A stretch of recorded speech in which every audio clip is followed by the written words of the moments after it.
नमस्कार मित्रांनो, मी एक ऊसतोड कामगार आहे. आज मी तुम्हाला माझ्यासोबत घडलेला एक खराखुरा प्रसंग सांगणार आहे. ही घटना घडून साधारणतः 2 वर्ष झालेली असतील. मी मूळतः बीड जिल्ह्यातला. आता आम्ही पण जगण्यासाठी ऊसतोडीचं काम करायचो आणि ऊसतोडीचा सीझन चालू झाला की मी माझ्या संपूर्ण कुटुंबासहित पश्चिम महाराष्ट्रामधल्या वेगवेगळ्या कारखान्यावर काम करायचो. आता हा प्रसंग घडला त्यावेळी मी मिरजमधल्या एका साखर कारखान्यावरच्या टोळीमध्ये काम करत होते. तशी माझी स्वतःचीच टोळी होती. मी आणि माझा चुलत भाऊ असे आम्ही दोघे. माझी आणि माझ्या चुलत भावाची फॅमिली, माझ्या फॅमिलीतले 4 मेंबर आणि चुलत भावाच्या फॅमिलीतले 4 मेंबर, अशी आमच्या 8 जणांची टोळी होती. आमच्या दोघांचे 2 ट्रॅक्टर होते. आता तुमचा जास्त वेळ वायपट न घालवता मी माझ्या कथेला सुरुवात करतो. नोव्हेंबर-डिसेंबर महिना चालू असेल. ऐन थंडीचे दिवस. बऱ्यापैकी कारखान्याच्या आसपासच्या ऊसांची तोड झालेली होती आणि तसं पण आमची ट्रॅक्टर टोळी असल्यामुळं आम्हाला नेहमीच 50 किलोमीटरपेक्षा लांबच्या गावाला ऊस तोडीसाठी पाठवायचे. आता तसंच त्या दिवशी आम्ही कारखान्यापासून एक 60-70 किलोमीटर अंतरावर असणाऱ्या एका गावामध्ये गेलेलो होतो. एकाच ठिकाणी 20-25 एकराचे फड होते. त्यामुळं जवळजवळ महिन्याभराचं काम आम्हाला तिथे एक ठिकाणीच राहून करावं लागणार होतं. आम्ही त्या शेतकऱ्याच्या शेतामध्ये 4 तंबू मारले आणि आम्ही आता तिथेच राहायला गेलो. सकाळी 6 वाजता आम्ही ऊस तोड करायला सुरुवात करायचो. दुपारी 12 वाजता आम्ही जेवणासाठी सुट्टी करायचो. त्यानंतर दुपारच्या उन्हामध्ये आम्ही थोडासा आराम करायचो आणि पुन्हा 4-5 वाजता ऊस तोड करायला सुरुवात करायचो.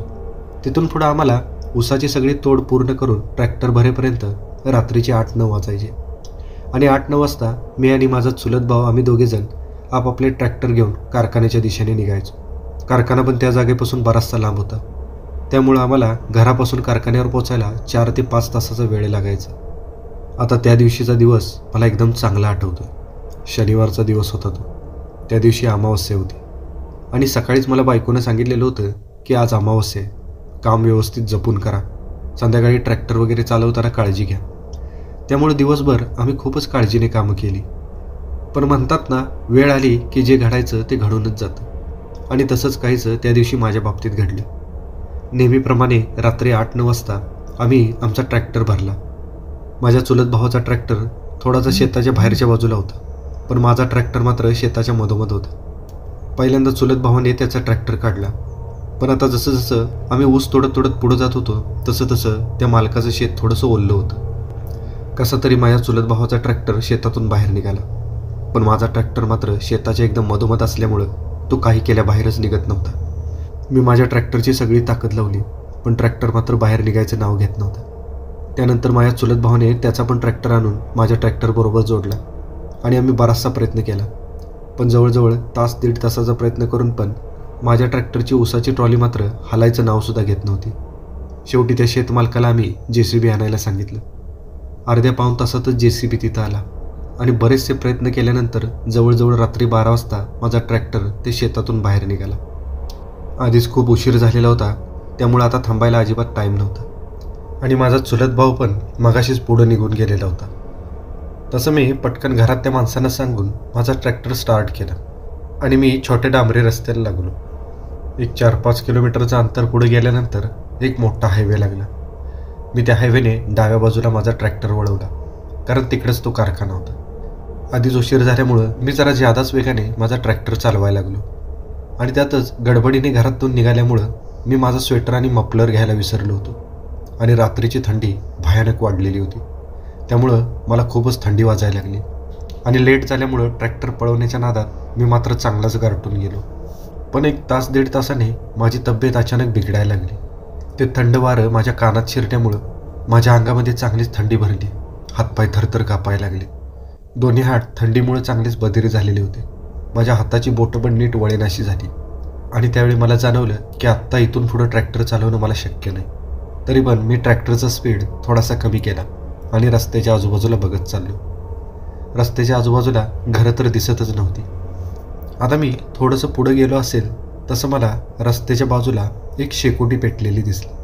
तसं माझ्या जीवात जीव आला. मला जाणवलं की शेकोटी पेटलेली आहे म्हणजे नक्कीच तिथं कुणीतरी असणार.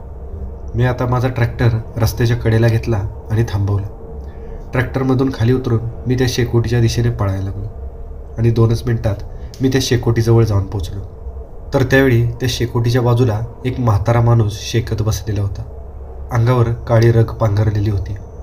पण मी त्याच्याजवळ आलेली चाहूल त्याला लागल्यानंतर त्यानं माझ्याकडे बघितलं. साधारणतः 65-70च्या आसपास त्याचं वय असावं.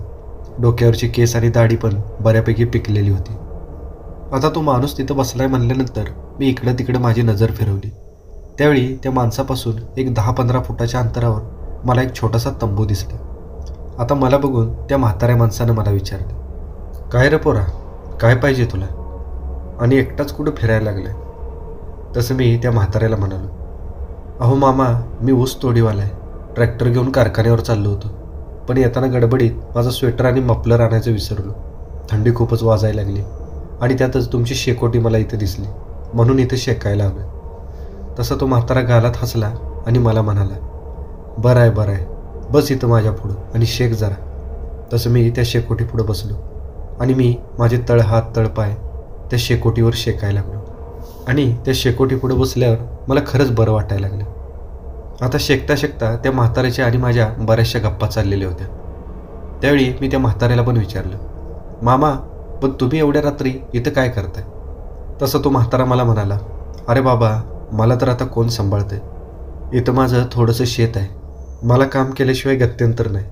माझी बायको बघ त्या आमच्या तंबूमधल्या घरामध्ये झोपली. तिला लकवा मारलाय. तिला जागचा हलतासुद्धा येत नाही. तिचंसुद्धा सगळं मलाच बघावं लागतं. म्हातारा असा सांगत होता तसं मला त्याची कीव यायला लागली. बराच वेळ आमच्या गप्पा चाललेल्या होत्या. पण आता माझ्या डोळ्यावर तंद्री यायला लागलेली होती.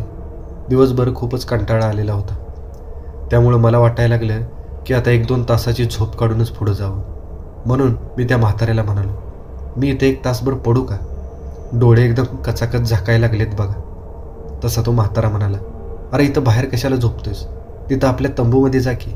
तिथं आतमध्ये एका पेटीवर एक रग ठेवली आहे बघ, ती घेऊन तिथं खाली अंतरलेल्या वाकड्यावर पड.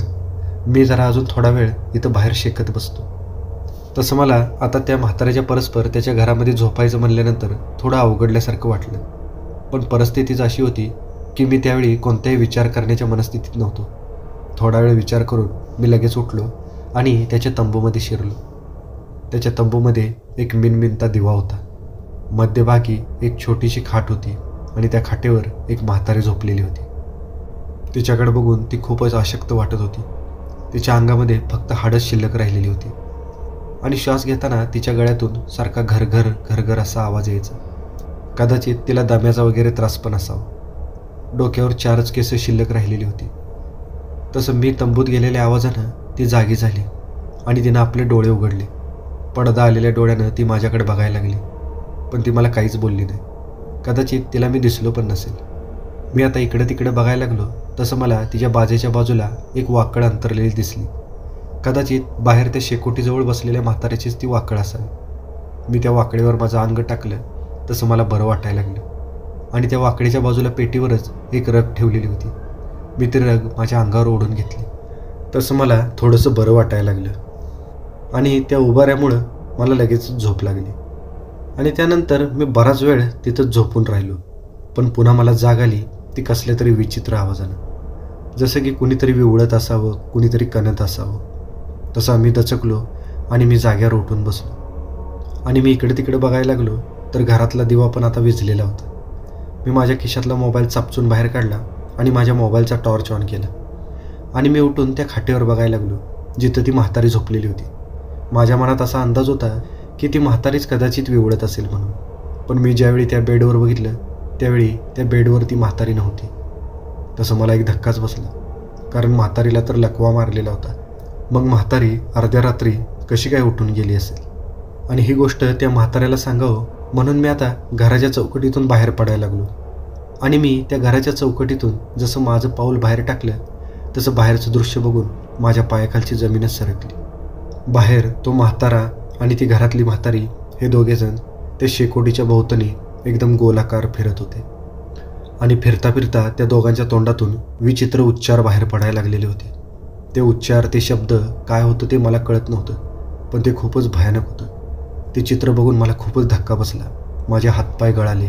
मी भीतीने लटलट कापायला लागलो. ते गोल गोल फिरतायत हे बघून मी नव्हतो घाबरलो, तर फिरताना माझी नजर त्यांच्या पायांवर गेली.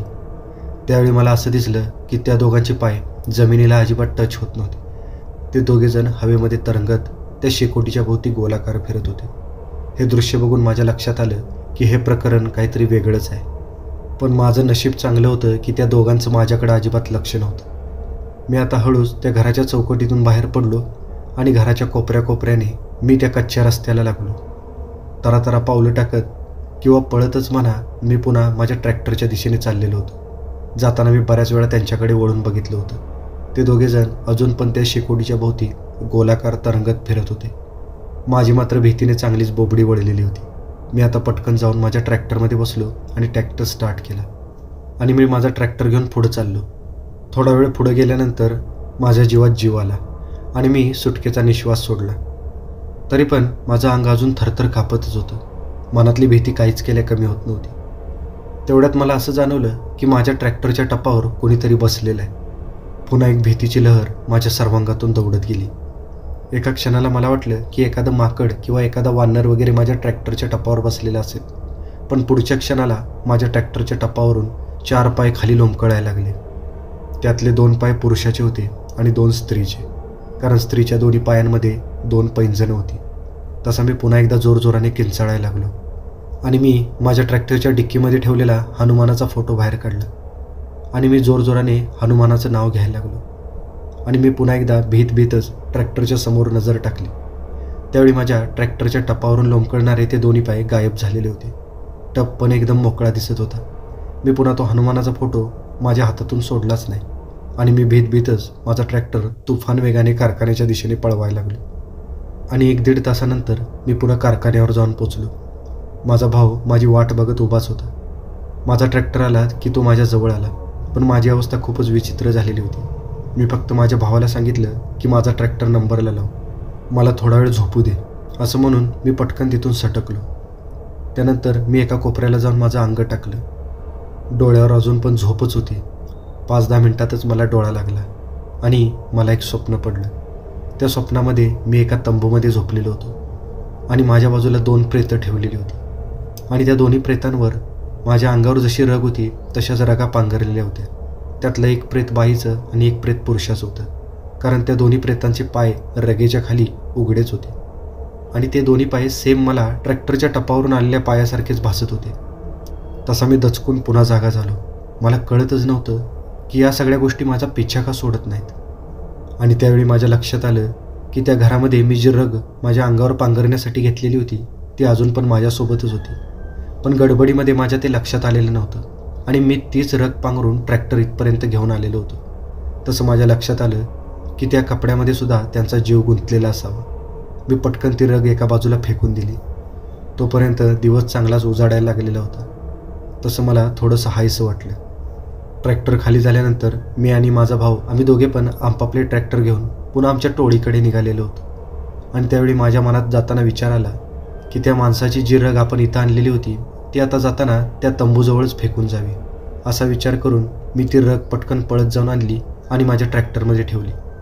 1-1.5 तासातच आम्ही पुन्हा त्याच जागेवर जाऊन पोचलो. माझा भाऊ पुढंच होता. तो आता ट्रॅक्टर घेऊन थोडासा पुढं गेला तसं मी माझा ट्रॅक्टर थांबवला आणि गाडीतून खाली उतरून काल पेटवलेल्या त्या शेकोटीच्या ठिकाणाजवळ गेलो. त्यावेळी तिथं काहीच नव्हतं. ना तो तंबू होता ना ती शेकोटी होती. फक्त तिथं थोडीशी राख पडलेली होती. पण आता आश्चर्य वाटण्यासारखं काहीच नव्हतं, कारण काल मी जे बघितलं होतं ते सगळंच अविश्वसनीय होतं. त्यामुळे मी त्या शेकोटीजवळच ती रग टाकली आणि पळत माझ्या ट्रॅक्टरमध्ये येऊन बसलो. आणि त्यानंतर मात्र मला कोणताच विचित्र अनुभव आला नाही. पण त्यावेळी मात्र मी एक गोष्ट शिकलो, अमावास्येच्या रात्री कोणत्याही अनोळखी ठिकाणी थांबायचं नाही. माझं नशीब चांगलं होतं की त्या दोन्ही शक्ती चांगल्या होत्या. त्यांनी माझी मदतच केली होती. पण त्या ठिकाणी एखाद्या वाईट शक्तीशी जर माझी गाठ पडली असती तर माझ्याबरोबर काय होऊन बसलं असतं याचा विचार जरी केला तरी माझ्या अंगावर काटा आल्याशिवाय राहत नाही.